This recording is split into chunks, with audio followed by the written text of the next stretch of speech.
then we accept that. Hearts for Autism is a local Philadelphia organization that helps autistic children and their families live with the disorder.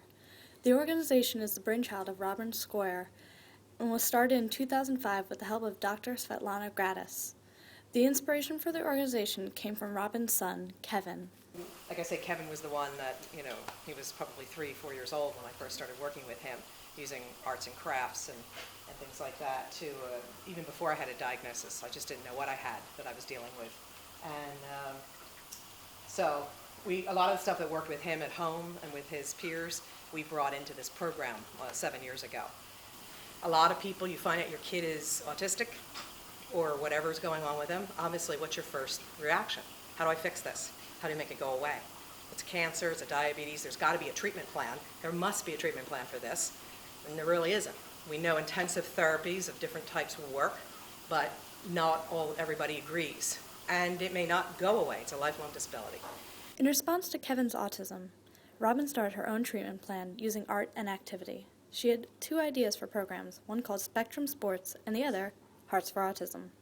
So what happened was I had more people interested in wanting to do something with art.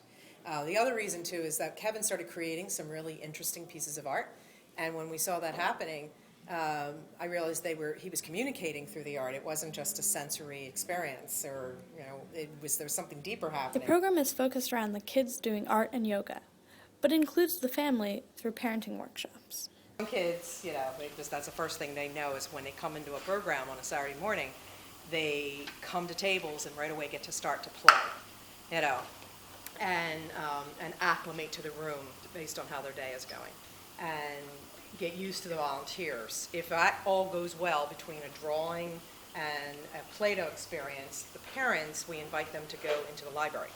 When they go to the library, we teach them care of the caregiver. So we teach them a lot of skills and mindfulness, and as far as we know, we're the only one regionally, and what I've been told is actually nationally, that has this approach to the emotional and even spiritual aspect of what does it mean to be a caregiver to somebody with this specific special need of autism.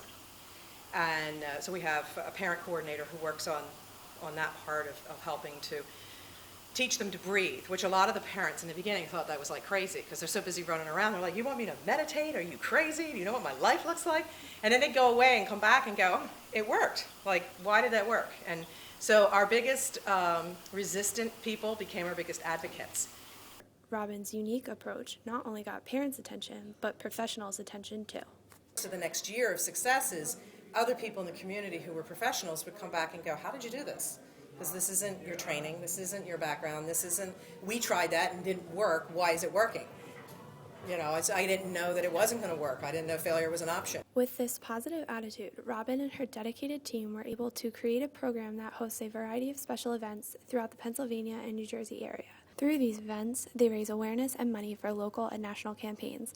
Most importantly, they promote their own monthly programs. There's special events, there's the monthly program, and then there's special events that we do.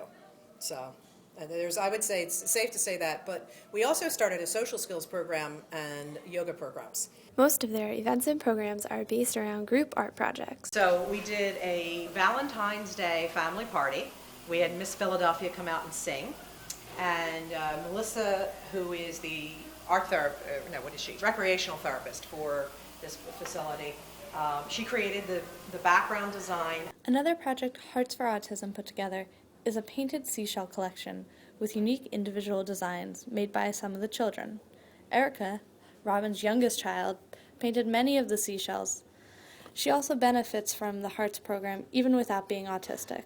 Painting shells allows her to release stress and bond with her brother and the other children in the program. I was at the beach and me and my brother found all these seashells, so we decided to take them home and paint them. And my friend decided to help paint them too. So we made all these designs on both sides. Here, why don't you turn them so they can see your options? That was the part that blew me away. She made ones for the Phillies. We've actually sold these. People have bought them because they thought they were awesome. Hearts for Autism hopes to expand its program and possibly even open a center of its own. It serves to help a large community of autistic children and their families with one outstanding message. Let's work through this together, so that everyone has a sense of value and purpose in our society.